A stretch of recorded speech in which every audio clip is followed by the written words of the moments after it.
What is up? Welcome to another edition of the NFL Fantasy Football Show presented by Subway. It's me, your man, MG Marcus Grant. Still fully vaccinated, still dodging variants like Neo in The Matrix. As always, we are joined by producer Justin and the specialist on the other side of the glass there. Say, everybody, wave. I mean, nobody can see you, but I know you're waving, and that counts for something for me.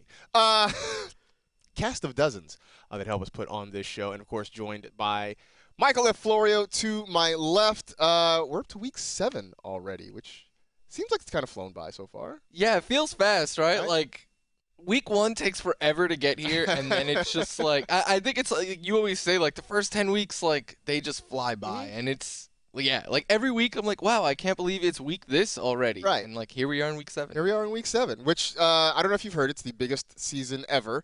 And so that means we're only just about a third of the way through the whole NFL regular season. A little bit shorter for the fantasy regular season. So it's getting big for a lot of folks. It's time to make a move, I think, in some leagues if you are not playing particularly well.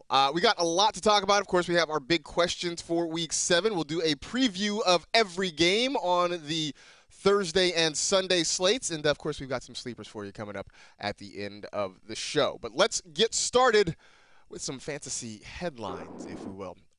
Big one that came down just this morning, just before we sat down for this show. Baker Mayfield is not playing against the Denver Broncos tonight. Now, earlier in the week, he had said that it was going to be his decision to play as he's dealing with an injured non-throwing shoulder, but apparently head coach Kevin Stefanski and maybe somebody else in the Cleveland building said, not so fast, my friend. We still get some say in this. So no Baker.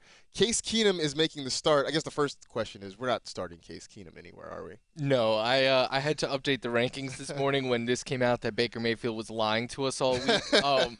And I made Case Keenum the lowest of all these starting quarterbacks this week. Like, yeah. He's ahead of, like, Trey Lance, who maybe he'll get some time in there. Who knows? Maybe. But, like, that's about it. Yeah. So no Case Keenum. But I guess the bigger, more important question is, does this change how you feel about any of the pass catchers? Odell Beckham Jr., David Njoku, Donovan Peoples-Jones. Better, worse, about the same than you did before? A little worse. Like, the tight ends, I have them ranked pretty low because you just never know which one is going to get the volume each week. But I had Odell Beckham Jr. ranked as a wide receiver 2 this week inside my top 24. I've now lowered him into wide receiver 3 territory. And I had Donovan Peoples-Jones. He was like a top 40 wide receiver for me. He's now just outside of that. I still think he is a flex option just because of all the injuries and buys that we're dealing with this week. But in the meantime, like, is Case Keenum, can we really trust him to – the thing that we liked about Peoples-Jones was his downfield ability. Can we expect Case Keenum to take advantage of that? I'm not so sure. I don't really love the idea of any of them right now with Case Keenum. Suddenly thrown into the starting role hours before kickoff. Now, look, maybe he had a clue that this could happen, but still, you're talking about just kind of putting him in against the Broncos defense that isn't really bad. And I know Von Miller said he's looking forward to getting after the quarterback tonight. So good luck, Case Keenum. You have fun with that. But yeah, I get it. And so let me just start this show by saying I feel like a lot of the things we're going to say on this show today are going to be prefaced by you probably don't have a choice because you have X number of players on bye. But if you have a choice, I don't know that I love any of the Browns wide receivers tonight. What about their running backs? Because I boosted both of them up with the move because I think they're just going to naturally give the ball more to those two players. I think so. I think even with Baker being there and not being healthy, I think you're going to see them lean on their running backs a little bit. I know that when I put in waiver claims last night, I put in a lot of claims for Demetric Felton and Dearness Johnson, and I think you're going to see both those guys get a lot of work with Hunt and Nick Chubb out. I have a feeling this is going to be a very low-scoring game, though, tonight. Yeah, it's a lot of defense in this one. This is, a Broncos defense that has not allowed a lot of points to quarterbacks or receivers already. I have Dearness Johnson a little bit higher than Felton in my rankings. I think Johnson is like the Nick Chubb of this offense now, and Felton will be like the Kareem Hunt, the pass-catching specialist. But if the Browns are trailing, he could easily get like 5+ targets in this game. Right. By the way, I said tonight. I mean tomorrow night. My head is... I know what you meant. Right, exactly. My head's sort of all over the place. It's actually over in Chavez Ravine right now. It's kind of where it is at the moment. All right. Other news. Jimmy Garoppolo is back at practice for the San Francisco 49ers. They are off of their bye. They've got the Indianapolis Colts this week. Trey Lance still dealing with a bit of a knee injury, so not sure how that's going to play out. It looks like Garoppolo is going to get the start for the 49ers this week. What is your appetite for maybe starting him, let's say, a 2 QB league against the Colts this week? In a 2 QB league, I think he's 100% in play just because there's not a lot of quarterbacks out there. And again, we're going to keep saying it, but like, who would you be? You know, you'd have to have two studs, I think, to be sitting Jimmy G this week. I have him ranked currently as my QB 19, but I'm tinkering with the idea of raising him a bit. Like, I have him just behind Taylor Heineke, Carson Wentz, Derek Carr, Jameis. So I'm considering moving him up. I definitely will not be moving him back, though, because the names behind him are like Fields, Mac Jones, Geno Smith. Like, I wouldn't start those players over him, I don't think. But I'm considering moving him ahead of maybe like Heineke at the very least. Yeah, I'd say Heineke I would definitely think about moving him ahead of. I think those other names you mentioned I might start over Garoppolo at this point. We're still sort of waiting on Trey Lance, and I know his start that he had against the Cardinals was not particularly good. He's still at least worth holding though at this point, right? Yeah, like especially if you're in a 2 quarterback format. Like I have a super flex league right now, Marcus, where my 2 quarterbacks are Josh Allen and Justin Herbert, and my backup option is Lance. I'm still holding on to Lance there right now. I don't have another quarterback. I'm trying to make a trade. If I don't, Kendall Hinton might be my starting quarterback this week because there's no other options. I mean, look, man, it didn't really work out for the Broncos either last year, starting Kendall Hinton, but maybe it'll be better for you. Who knows? Last bit of news, Dawson Knox, who has brought some joy into our tight end fantasy lives. He has a broken bone in his hand. He suffered it during the game on Monday night against the Titans. I think he actually threw that 2-point conversion pass with a broken hand. Apparently so. It kind of looked like it. It kind of looked like it the way he threw it. It got there. Like when he threw it, the announcers were like, "Oh, well, he was a former quarterback in high school," and I was like, "And that's how he throws?" Like I expected a lot better. So maybe it's because he had a broken bone in his hand. So the good news for the Bills is that they are on a bye this week, so that does give him a little bit extra time to try and get healthy. If you are looking for tight ends, say in Week 8. Do you pivot to Tommy Sweeney? Do you go somewhere else? I think you go somewhere else. Dawson Knox did have surgery in his hand, so they're hoping that he doesn't miss too much time, but I think Week 8 is in question for him. But I expected the Bills to run a lot of 4 wide receiver sets this year, and they have. It's them and the Cardinals that are running the most, but Gabriel Davis hasn't been a thing, 1, because Emmanuel Sanders never ages, and 2, because Dawson Knox emerged, and now with him out, if he is out next week, I think we'll see more Gabriel Davis involved than we will Tommy Sweeney.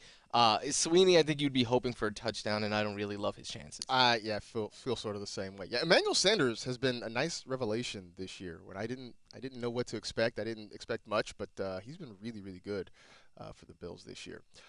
So if you haven't heard, Week 7 is Bye-mageddon. Bye-mageddon 2021. 6 teams are on a bye.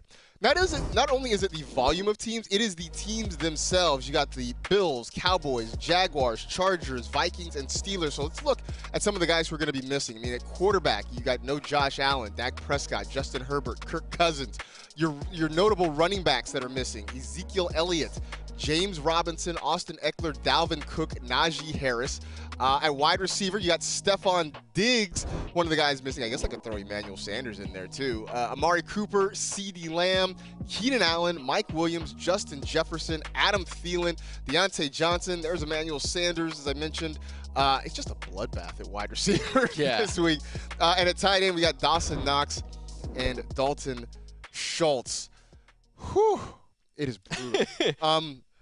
So it kind of brought up a question for me, and I actually got a tweet a couple days ago where somebody sent me their lineup, and it just was a whole lot of like either out because of injury or on a bye, to the point that it looked like it was going to be tough for them to field a roster. In fact, here it is. So they've got Justin Herbert on a bye, CeeDee Lamb on a bye, Mike Williams on a bye, Austin Eckler on a bye, Najee Harris, Dawson Knox, James Robinson on a bye. They have Dak Prescott as their other quarterback. So literally their whole starting lineup is on a bye this week.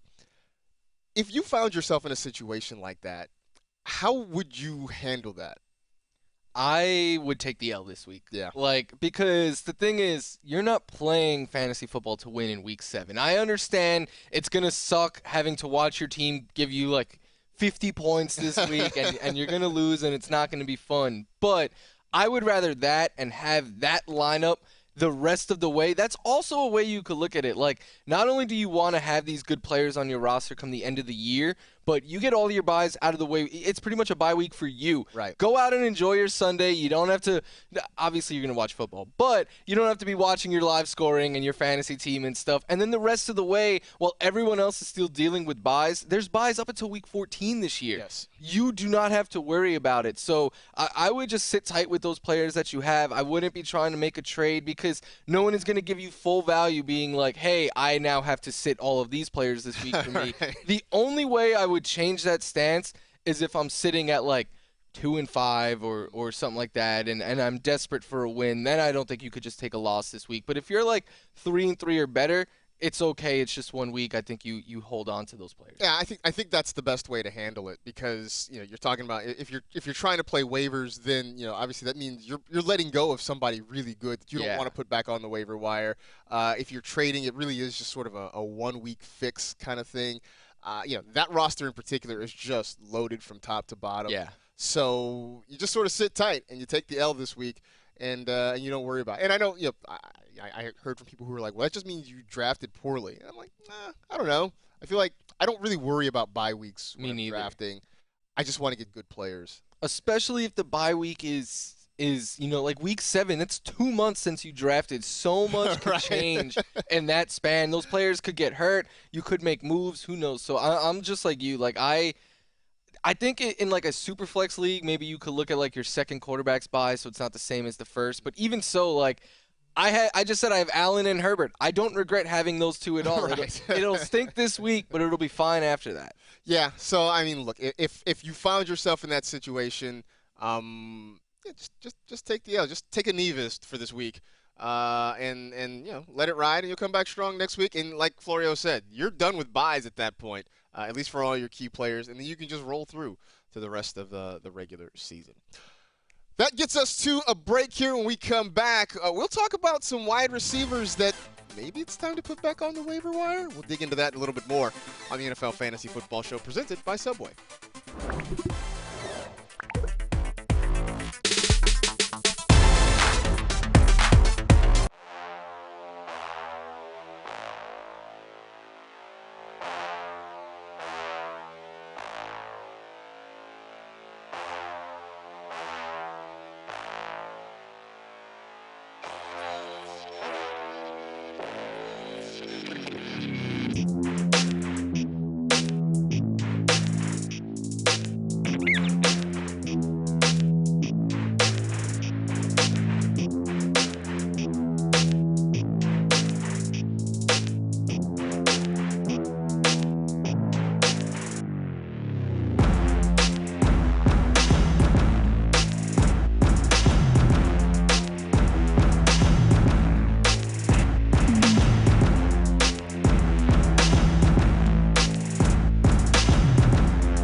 time for Don't Mess This Up, presented by Snickers. We got our big questions heading into Week 7 to help you hopefully not mess up your lineup. Although, look, it's Bye-mageddon, so it's gonna be a struggle for everybody. Just believe that. I want to start with some wide receivers who have let us down so far this season. Of these three guys, who is more droppable? Allen Robinson, Robbie Anderson, or Odell Beckham Jr.? It's funny because you picked three receivers that I just can't seem to quit. But of the three, I would say Robbie Anderson, which is funny because in my waiver wire article this week, I included Robbie Anderson and said when people drop him, pick him back up. Because he's been averaging like 10 targets per game over the last three, but I still think of the three, he is the most droppable because, for one, I do not think he's ever going to be the top target on his team. I think that role goes to DJ Moore, where the other two, I think, will be the top targets there. Allen Robinson, I know he has been brutal. Like, he doesn't have 11 fantasy points in a game this year. It has been tough. But I still think his upside is the highest of the three, especially as Justin Fields. He looked better last week than he has any game so far this year as he starts to get more comfortable. Hopefully, Allen Robinson could rebound on the back half of the season to make up for this slow start. And Odell, he still flashes so much potential at time that I just can never seem to quit him. I do think at this point right now, you could value Odell more as like a wide receiver 3 than anything else, but I still think the upside that he possesses is enough for me to hold on to him here. So I'm leaning with Odell on this one, and I think for me this sort of goes back to the way I felt about him in the preseason, where I was pretty hands-off because I just didn't know what to expect. I felt like there were going to be a lot of highs and lows, and I guess in some ways you've had that, right? He first game was in Week 3. He got 5 for 77. Then Week 6, he had 5 for 79. In between that, he had a couple of 20-yard games. And for me, it just feels like the targets are so inconsistent from week to week on a team, especially that when healthy, they want to run the football. So much of that offense runs through Kareem Hunt and Nick Chubb. You've got the inconsistency of Baker Mayfield when he's healthy at quarterback. But I think all three of these guys, all three of them are super frustrating, and deep down you really feel like maybe you should let them go, but there's something about all of them where you're like, I can't quite hit the drop button yet. Yeah, exactly. And that's why, like, if I have any of them, so last week in a league, I wanted to bench Allen Robinson, but I was going to have to drop, in order for me to update my lineup, I was going to have to drop, like, Jamison Crowder. And I was like, you know what? I'll give Allen Robinson one more week before I have to make a move. And it ended up costing me the week because he struggled mightily, and the guy I was going to get in over him played well. But I still, I'm at the point now where I'm benching him, and I'm cool benching any of these three if you have better options. But the upside that they possess, maybe it's me just looking at them with rose-colored goggles on, but, I just can't seem to quit them for some reason. I think they have too much upside. I don't think you're wrong, but it's just I was going through and looking at right now, Allen Robinson is the wide receiver 54. Robbie Anderson is 62. And where is Odell? He's, I think, even further down the list, if I'm not mistaken. He is 78. I mean, that's unbelievable. Yeah, and it's funny because they're all struggling in their own way. Like, Anderson is struggling with drop. Like, the volume has been there the last 3 weeks. He just hasn't done anything with it. Odell has gotten open at times, like downfield for open what could be touchdowns, and Baker has missed him. And then Allen Robinson, I mean, it's just going wrong on all fronts. So, yeah, it's all a little different for each of them, but I still, these are all three receivers that we were drafting well inside the top 30. Absolutely. It's been awful for three of those guys, all of them. All right, let's go the other way, though. Which underperforming running back is most likely to step things up for the back part of the season between Josh Jacobs, Clyde Edwards-Helaire, and Mike Davis? I think Mike Davis is the easy out He's here. the easy out for me. Cordero Patterson is just better. For me, it's still Clyde Edwards-Helaire, and so much of that is because of the pieces around him. Like, he's on one of the best offenses in football with Patrick Mahomes, Tyreek Hill, Travis Kelce. My biggest concern with Clyde Edwards-Helaire, besides the injury, is Darrell Williams stepped up last week. He had more carries than CH has in a game this year and more targets. And that is the concerning part to me because we always talk up CEH as a great receiving back. Imagine what he could do catching passes there. He doesn't have more than 3 targets in a game this year. Darrell Williams in his first start gets 4 and 21 carries. And my concern with that, Marcus, is like, is it time to have a discussion? Like, is Darrell Williams the better of the 2 running backs in Kansas City? He might be. At least we should have the discussion of, is CEH overrated? Did we get too excited about him? Because look, last year, he was okay, and like I keep saying, he was a victim of our expectations. This year, the expectations were lowered. Yeah. And he's still struggling to meet them. So maybe it's not us. Maybe it's him. He did have an ankle injury in the preseason, and he's banged up now, so maybe he just hasn't been healthy. But yeah, I think a lot of it is on us. And I also think a lot of it was that, like, we kind of got fooled because he played on basically the Kansas City Chiefs version of in college football, like with that Joe Burrow LSU team that had Justin Jefferson and Jamar Chase and more around him. Like, so I think because of all the pieces around him in college as well, it probably propped him up a little bit as well. Probably did. I'm gonna pick Josh Jacobs here for this one, and mostly because of just he's still getting so many snaps and so many touches in that offense. I know earlier in the week on Fantasy Live I talked about Kenyon Drake and the fact that he had a couple of touchdowns and looked like they were using him more. In reality, he only had 6 touches in that game, which was more than he'd had recently. Yeah. But still not really a lot. And so maybe with Greg Olsen calling plays now, maybe we see more Kenyon Drake. But I still think when it comes to the running game, it's a lot of Josh Jacobs here. I wish they would throw him the ball more. Maybe they do now. Maybe they actually involve him in the passing game more because John Gruden's not calling the plays. I don't know. But I still think there's a path for him to kind of be something close to a workhorse and get those opportunities. Maybe even score a couple touchdowns. That'd be nice. Yeah, if they stopped giving them all to Kenyon Drake, apparently. Right. Apparently Kenyon Drake's like the touchdown machine now. Who knew? Do you think we could trust Kenyon Drake at all? Because I still don't feel good about it. I don't feel good about starting him, but I think what I saw last week is like, look, if I have him, I'm going to hold him. And if I'm in a deep league and he's available, maybe I stash him just to see if he's starting to get more work. Yeah, if the new play caller is starting to actually, the guy they gave $12 million to, maybe get him the ball. Maybe get him the ball. I don't know. It's a crazy idea. All right, last one. Who is the better bye-week quarterback option between Matt Ryan or Carson Wentz? So I said Carson Wentz. I think if you are solely playing for Week 7, you could go with Matt Ryan. I like his matchup a little bit more. But Carson Wentz has been playing good football, I think better than he gets credit for. He has one game this season with less than 17 fantasy points. I think his floor is a little bit safer, where I think Matt Ryan has the higher ceiling.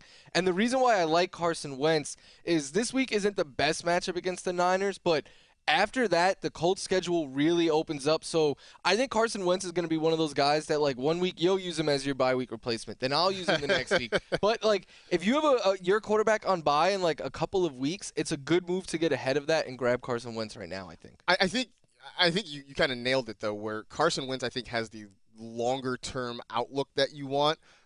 He's been the perfect QB2 this year, too. If you have him in like a super flex league or something, because that very steady 17-point floor pretty much most weeks, that's kind of all you want out of your second quarterback. And I think this week, I think the Niners have actually been a lot softer than I think we anticipated, so I think there's some moves there. But I do think if it's for this week, I like Matt Ryan. Look, the last couple of games for Matt Ryan, he's gotten you over 20 points. Now, admittedly, they were against some bad defenses. He beat the Washington football team, and he beat the Jets. But the Dolphins haven't been very good this year defensively. So this could be another good game for Matt Ryan. He's kind of turned into a matchup-based guy, but seems like a pretty good matchup.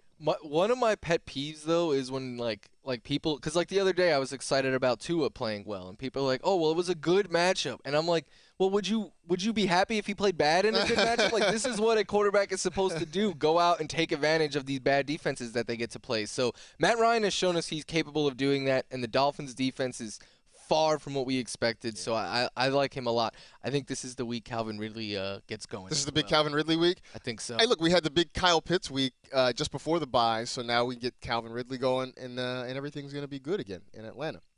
That gets us to the starts of our game previews for Week 7. We'll get it kicked off with Thursday Night Football. We talked at the top of the show about Baker Mayfield not being available because of the shoulder injury. This is a game where there's just injuries all over the place on both sides. So with that in mind, who can we maybe rely on this week? I think you could start Dearness Johnson, and he's a name that was on a lot of waiver wires. I got lucky in a league. I picked him up out of desperation last week, and now I'm starting him not even thinking about it. Like, he's inside my top 20 running backs. Much of that is because of all the backs that are hurt or on bye this week, but you're going to be desperate for a starting running back, and I think Johnson is someone who could give you like 15-plus touches this week. I don't think Felton is built for that because Felton's next carry in the NFL will be his first. He's been used in the passing, at least this season. He's been used a lot in the passing game. Former receiver. That's why I think he is like the Kareem Hunt, where I think Johnson is the new Nick Chubb there. I think Johnson is an RB2, and I have Felton as a flex option, but both are guys that I think you could grab off the waiver wire and plug into your starting lineup in Week 7. I do think it's pretty savvy of the Browns, though, to have sort of a backup tandem like their starting tandem, right? I mean, you've got Felton that slides into the Hunt role. You've got Johnson who slides into the Chubb role. Obviously, I wouldn't expect the same level of production, but you at least have an idea of what their usage potentially could be. So I think that's something to keep an eye on. Again, I don't expect a lot of points in Broncos-Browns on Thursday Night Football. Start the defenses. Start the defenses. especially start the Broncos defense now that we know that it's Case Keenum getting the start in that one. All right, time for another break. When we do, we'll come back. We'll continue our game previews, including the Bears and the Bucks. That should be kind of an interesting one. Plus Chiefs and Titans. I know producer Justin is on pins and needles for that one. That's next on the NFL Fantasy Football Show.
So, I've mentioned it before. I'm going to mention it again. We are on the TikTok. Come check us out at NFL Fantasy.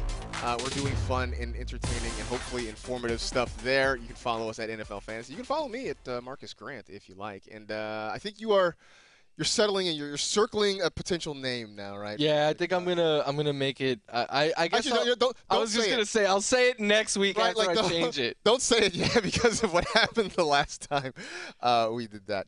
By the way, if you guys want to know what happens during the breaks here, we were Googling Jets tight ends, And looking through some of the great, I say great in air quotes, great tight ends in Jets history, it's pretty bleak. Yeah. I told you I pulled up a site that had the 10 best all time, and Austin, Safari, and Jenkins were in there, and I was like, Yeah. that's where I have to close it. Yeah. Like, Yeah, it's pretty. In fact, if you want to know what started it, Ian Hartitz, our friend and friend of the show, was tweeting about the fact that Chris Herndon, former Jet tight end, has 1 touchdown catch this year. All Jets tight end combined have 0. I really thought once he left the Jets, he was going to be back to being fantasy relevant. It hasn't happened. But he's still outperforming the Jets guys, so that's all that matters. The Jets have consistently punted on the tight end position pretty much my entire life. So that part. You would think at least at one point they would do what every New York team does and sign a star well past their prime, but they haven't even done that. I mean, you would think just by accident you would just fall into a guy who's productive, but nope. No, even the Cardinals now have Zach, because the Cardinals have been the other team that don't really ever have a tight end. Yeah. Max Williams is playing well, and now they have Zach Ertz. Even the Cardinals have fallen into it. The Jets should just sign Jimmy Graham after this year or something and be like, look, we have a good tight end. Oh, Jimmy Graham, man. All right, let's get back into our game previews, though. A team with a very good tight end, the Kansas City Chiefs, they are on the road taking on the Tennessee Titans. Titans fresh off that big win at home against the Buffalo Bills. But with all that being said, and even though they're playing the Chiefs, I'm going to tell you might want to not play Ryan Tannehill this week. And for me, it's not even about Tannehill, and it's definitely not about the Chiefs' defense. It's more about how the offense has sort of worked around him this year. I mean, I still don't believe he has a game with multiple touchdown passes. It just has not been a great part of it. Is that, actually I take that back. He has one game. He threw 3 touchdown passes against the Colts in week 3. Every other game, though, just 1 or fewer touchdown passes for him, which is a surprise, right? They have A.J. Brown. They go get Julio Jones. Then the problem is neither one of those guys can stay healthy. Julio still has a hamstring injury, so we'll see what his availability is for this week's game. It just has not been great. Fortunately for the Titans, they have a dude named Derrick Henry who is helping keep them afloat right now. He's pretty good. He's pretty good. But Ryan Tannehill has just been I won't even say meh. I feel he's been less than meh. He's not even quite rising to the level of oatmeal this year the way he's played. And the thing is, coming into this season, and he made 26 starts for the Titans and threw multiple passing touchdowns in 20 of them. So, I thought for sure he was a very safe floor quarterback. Then you bring in Julio Jones now. Come on. It's been a disappointment for that entire pass game. I know A.J. Brown had the big second half the other day, but still, that whole passing game. And it's because Derrick Henry. Derrick Henry, like you said, he's on pace to break the carries record, the yards record. You pick a record, he's probably on pace to beat it. And I was talking with producer Justin before the show. Throughout that Monday night game, there was multiple players in the Bills secondary that were just come on.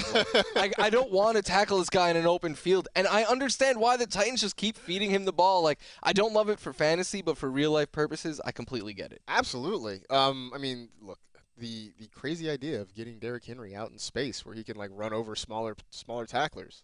It's wild. I mean, Micah Hyde, poor Micah Hyde, man. There was one play where he was just it has to be me, and he went for the legs, and I was just imagine if that was your job. You're standing there and Derrick Henry is running full speed. I would run off the field. I'd rather try to tackle a Volkswagen, to be honest with you. And it's funny, too, because I think someone tweeted that nobody wanted to be the next Josh Norman. Nobody wanted to get stiff-armed into, eternity. They showed that highlight 12 times. Even the announcers were we're sorry, Josh Norman, if you're watching. Oh, man. All right, Bears at Buccaneers. We're still waiting for something from the Bears offense. The Bucs are just rolling along. Yeah. The Bears offense, not so much. Where are we going here? This game felt a little tough to pick one because it's you're probably sitting on your Bears, and I know to start all of your Bucs, but one that I wanted to highlight was Antonio Brown because I think he is a must-start option, not this week, just moving forward. I think the rumors of Antonio Brown's demise were very exaggerated. He is still a top NFL wide receiver, and in fact, he's outperforming Mike Evans and Chris Godwin. He has 2 less fantasy points than Mike Evans, but that's only because he missed a game this year. He's averaging more targets per game than those two. He's averaging well more fantasy points per game than those guys. And I think the perception is still that he's the third wide receiver option here, but I have him ranked the highest of all 3. I have Godwin actually as the third option now rank in my rankings, but I think Antonio Brown is a must-start play. I think he is the wide receiver 1 now. And I say that as somebody who really kept trying to beat the drum for Chris Godwin. And Godwin's been fine. Like I don't want to make it out that he's been bad or anything like that, but it is apparent that Tom Brady loves going to Antonio Brown. He's making plays. He looks kind of like the dude we saw in Pittsburgh all those years, you know? And it's scary because like defenses are not going to double him ever. I mean, like, how can you? Because then who do you take away from? Do you not cover Mike Evans? Do you not cover Chris Godwin? Like, and then once they get Gronk back, like good luck. Gronk's going to come back. Leonard Fournette's playing. It's unfair when the Bucs offense is rolling. It's just not fair at all. Eagles at Raiders, which once upon a time was actually a Super Bowl matchup. Probably not this year. Just going to go out on a limb and say that. But imagine if that's the Super Bowl. If that ends up being the Super Bowl, right? Eagles, that would be a story if Eagles-Raiders ended up in the Super Bowl this year. I'm going to say this week, though, a sleeper is Henry Ruggs. Henry Ruggs is the third, I guess, if we're being specific here. But, again, we saw the Raider offense sort of catch fire a little bit last week. I don't know if it was, them just sort of rallying around everything that happened, if it was the change in play caller, if they were just due for a big game. But Ruggs is putting together a nice second season, too, after being just kind of a disappointment in year 1. Starting to get more looks, more opportunities, and Derek Carr is looking for him downfield. He's become kind of a big play guy in this offense. He's sort of sliding into that role we thought he was going to take last year that ended up going to Nelson Aguilar. He's doing a really good job of it. And unlike Bryan Edwards, Henry Ruggs shows up before the fourth quarter. I like Bryan Edwards a lot, but he really doesn't show up until they need him late in the game. Henry Ruggs is kind of there for quarters 1 through 4. That seems like a little bit of a better option. So if you are down at wide receiver this week or you're looking for a flex option, Henry Ruggs could be the ticket for you. I love that call. I mean, since week 2 on, his floor has been 8, but he's topped 20 fantasy points in a game. And the thing that I love about Henry Ruggs, even in 2 down games where he scored 9 and 12.5 fantasy points, he was doing his job. He was getting open downfield. Him and Carr just missed him on 2 long throws in each of those games. It's like if he connects on one of those, we're viewing Henry Ruggs a lot differently right now. Absolutely. But he's like I said, he's turned it around this year. Yeah.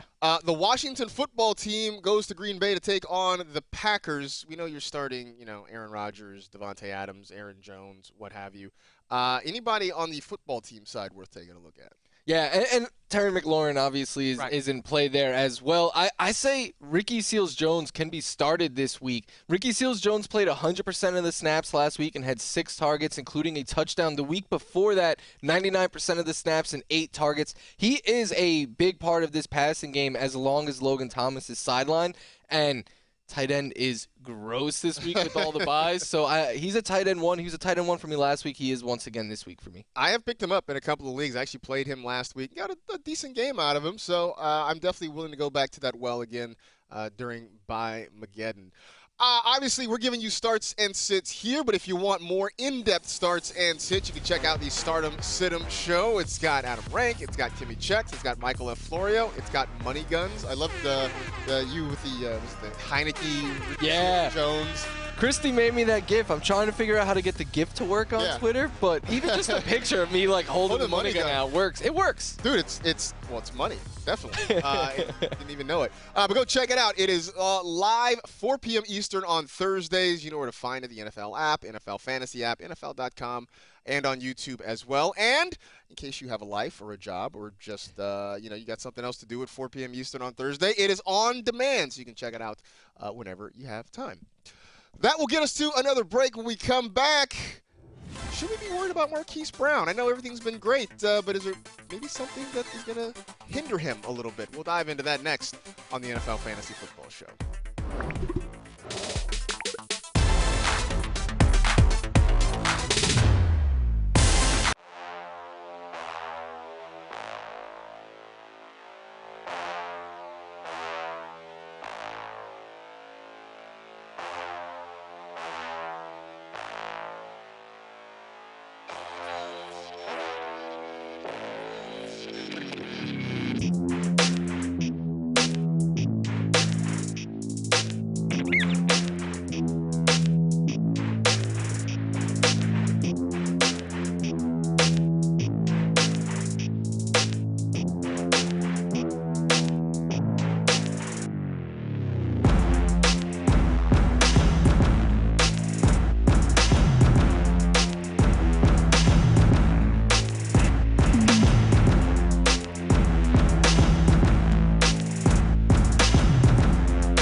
time for Best of the Pack, presented by Panini Trading Cards. If you watch the show, you know how this works. As I hide my coffee cup. I'm auditioning for Game of Thrones. That's what I'm doing right now. Anyway, you know Perfect timing. right? It's like there's a new series coming out. It'll be like on House of Dragons. It'll be awesome. Me and Aaron Rodgers. Anyway, you know how this works. I hold up some cards that come out of a pack of Panini trading cards, and then we talk about the player that's on the front of the card. So let's get started with Marquise Brown. He's back to being Hollywood again. I know it's supposed to be Hollywood, Florida, but I don't know really any cities. I guess what, like Ocala and Kissimmee and whatever. But either way, he's Hollywood again. He's playing well. That's the good news. The I don't know news is that Rashad Bateman is back, and he saw a good number of targets last week for the Ravens. Should we be worried about Brown's target share now that Bateman is back?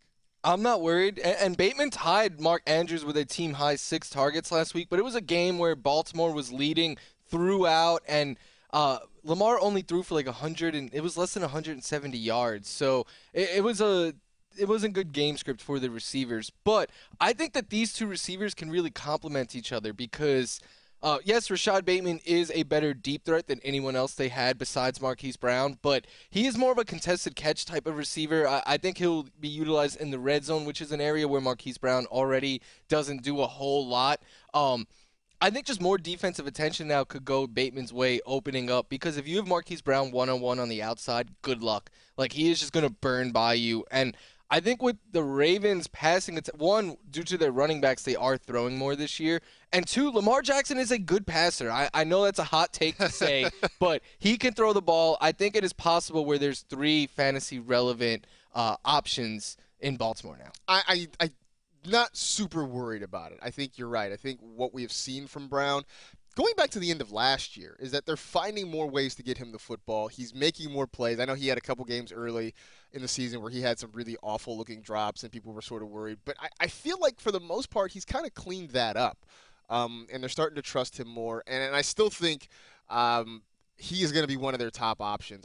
I do think because of the game script last week, as you mentioned, it was a lot easier to get Bateman targets. Like, hey, we're up big.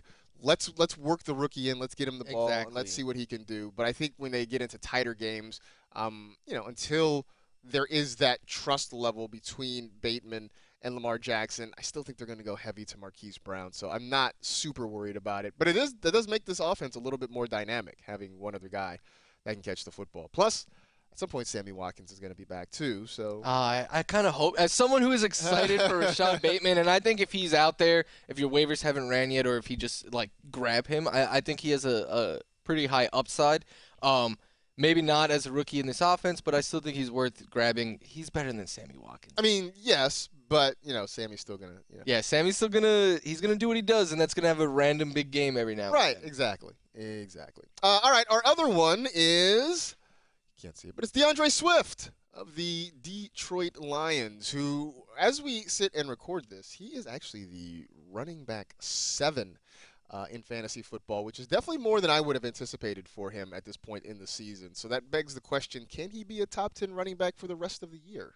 I think so. He is doing this with Jamal Williams taking a good amount of work away, and it doesn't matter. The reason it doesn't matter is because he's averaging only 11 carries per game, but 7 targets per game, and that is huge. I talk about it a lot, how a target in PPR leagues is worth 2.5 carries on average, and you look at his game log. He doesn't have a game this year with less than 5 targets, and 5 of his is his low. He has 6 or more in every other game, and that raises his floor so much. The volume is there. It doesn't, he's not a traditional running back in the sense where he's going to give you 15 plus carries a week, but it doesn't matter as long as he's getting 15 plus touches and catching this amount of passes, which I think he will, because I don't expect the Lions to start winning games and not having to be playing catch up late. So I do think DeAndre Swift could be a top 10 running back, and it was a swing and a miss by me coming into the year. I was high on Swift, and I let the echo chamber that could be fantasy Twitter all summer long just kind of talk me out of it and be like, yeah, the offense is going to hold him back. But the offense is actually propelling him, I think. Yeah, and I was with you, though. I felt the exact same way. I'm like, this offense is going to be playing from behind a lot. Jamal Williams is going to take so many opportunities. I was really worried about him.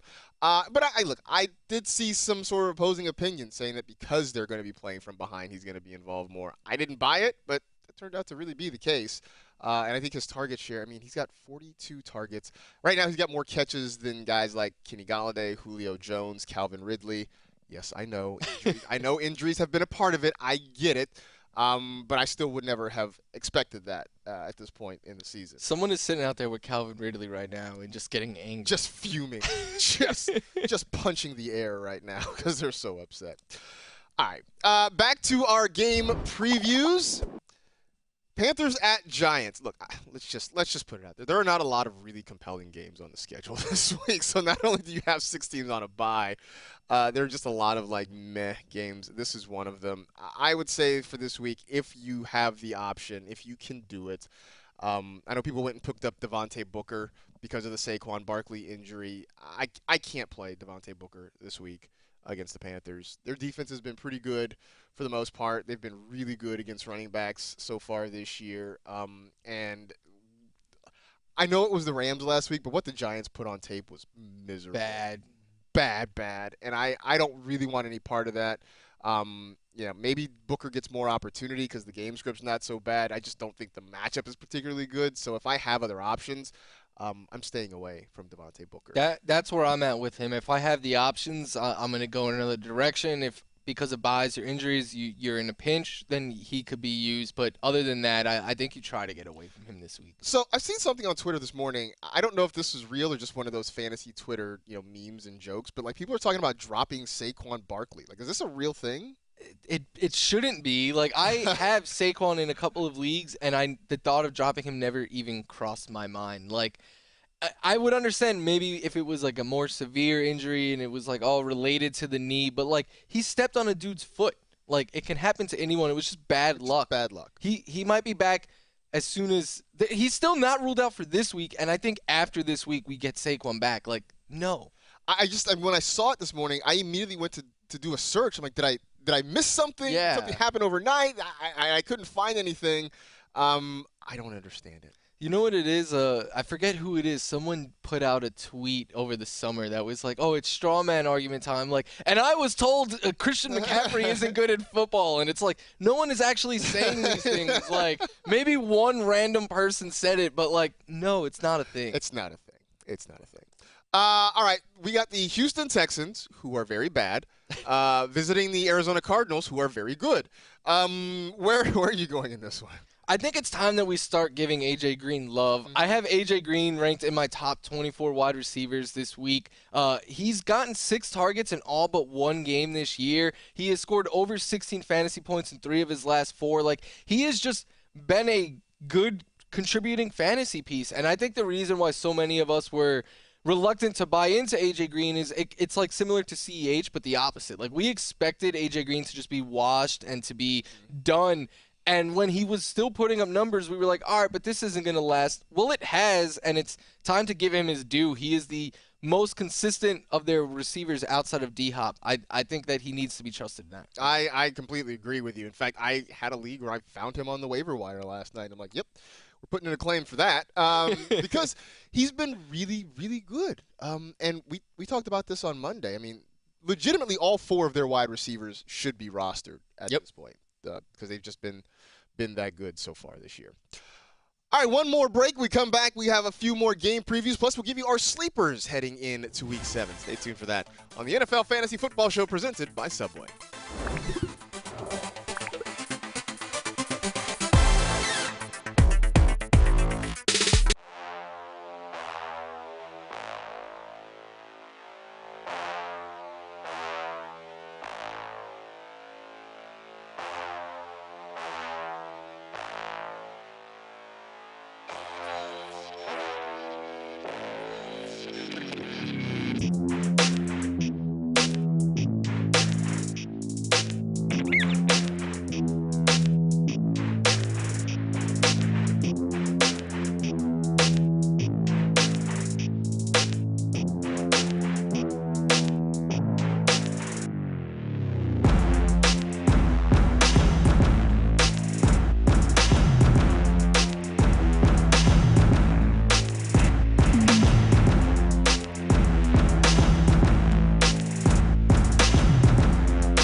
finish off our game previews for the week. We'll start with Jets at the Patriots. Let's go with a sleeper D for the Patriots. I think that's an option here, and the Patriots defense has been okay. It's been good enough this year. This is more about the Jets offense just being miserable. Zach Wilson making mistakes, being pressured, throwing interceptions, giving up sacks. This really has it's less about the Patriots, more about the Jets. But if you were looking to stream a defense, I think this is a good option for you. Yeah, definitely. I mean, not a lot of fantasy players to love on either side of the ball. The Patriots defense, I think, are definitely in play this week. Absolutely. Falcons at the Dolphins. This feels like a game that should have been played in London. It's not going to be played in Miami. I don't know. They could have just stayed out there. Both of those teams were there. Right, they were there. They're just going to hung around, take pictures in Piccadilly Circus, whatever. But anyway, they're going to play in Miami. Who should we be playing or not playing in this one? I think you should be playing Jalen Waddle. I know he's been up and down, but he has 2 games this year now with 13 targets, one of which came last week where he caught 10 of them for 70 yards and 2 touchdowns. His ceiling is very high. I know Will Fuller and Devontae Parker were out. Will Fuller is still out. Parker could be back this week, but it was great to see Waddle get that sort of volume from Tua after his last big game came from Jacoby Brissett. So I think he's in play as a wide receiver 2 this week. I definitely think so. It's nice to see him getting more and more involved on a team that's looking for consistency at their pass catchers, and I think he's one of those guys. Sunday Night Football, the Colts at the 49ers. We talked about Jimmy Garoppolo being back and possibly starting. You'll enjoy this. My must starts. Oof. It's Jonathan Taylor, and this is more about maybe this is me talking to Frank Reich. I don't know, but it's like they rediscovered him in the second half last week. I don't know what took so long, but they figured it out. He ended up with 145 rushing yards, a couple of touchdowns on the ground. The Niners have been sort of middle of the road against running backs. I just think if the Colts realize, hey, we've got this really good running back, we should probably lean on him a little bit. Not that you were worried about it, not that you weren't starting Jonathan Taylor, especially this week, but that's just my seal of endorsement that I think a big game's coming from him. He's been getting more usage in the passing game as well as Naheem Hines kind of fades away a little bit in this offense. And I think if that continues, I was already excited for him. I think he could be a top 3 fantasy back if that continues. And people stop telling me in my mentions, oh, he had a good game. 3 touches in the first half is inexcusable. Stop being Frank Reich enablers. There you go. Stop doing that. Stop doing that, people. All right, so that gets us through all of our game previews, and that means it's time for MVP picks presented by Visa, a network giving small businesses tools to grow. That gets us to our sleepers. We each have a pair. Who is first on your list? Tua Tagovailoa, I said earlier I liked the matchup for him this week against the Falcons, and he took advantage of a good matchup last week against the Jaguars, throwing for 329 yards and 2 touchdowns. He rushed for 22, and what I like most is he played the whole game. The ribs didn't limit him at all because the thing was it's a pain management thing and a hit could knock him out. And he looked great. He played fine. I thought he had breakout upside coming into the year. I continue to think he does, and I think this is just a great spot for him. I do think so. And he's the guy that I sort of liked as a QB too, and I'm hoping this is starting to turn for him a little bit right now. We talked about Matt Ryan earlier. I said I liked him in Week 7. I think he's a sleeper in Week 7 in part because that Dolphins defense has not been particularly good, in part because I do think the Falcons are starting to slowly figure some things out on offense. So the combination of those 2 things means that if you are down a quarterback, say you have Josh Allen, Justin Herbert, Dak Prescott, what have you, I think that is a nice place to turn to at least help you get through the bye weeks this week. Where else are you going with a sleeper? Ramondre Stevenson. He was someone I was talking up last week as a deep sleeper because I thought Damian Harris wasn't 100%, and he wasn't. When Stevenson got that goal line touch for the touchdown, Harris was in the blue tent. But what I didn't anticipate was Stevenson is the new Brandon Bolden, who was playing the role of the new James White. Since James White went out for the year, Bolden has been the pass-catching specialist for the Pats. That was not the case last week. It was Stevenson. He had 3 catches. And the announcers in that game were talking up how he has a lot of juice and he provides explosiveness that the Pats are just lacking on offense. I agree. I think he is their most explosive running back. And if they're starting to get him the ball now in the passing game, I think that he has flex upside, if not higher, each week because he could just break one and go the distance.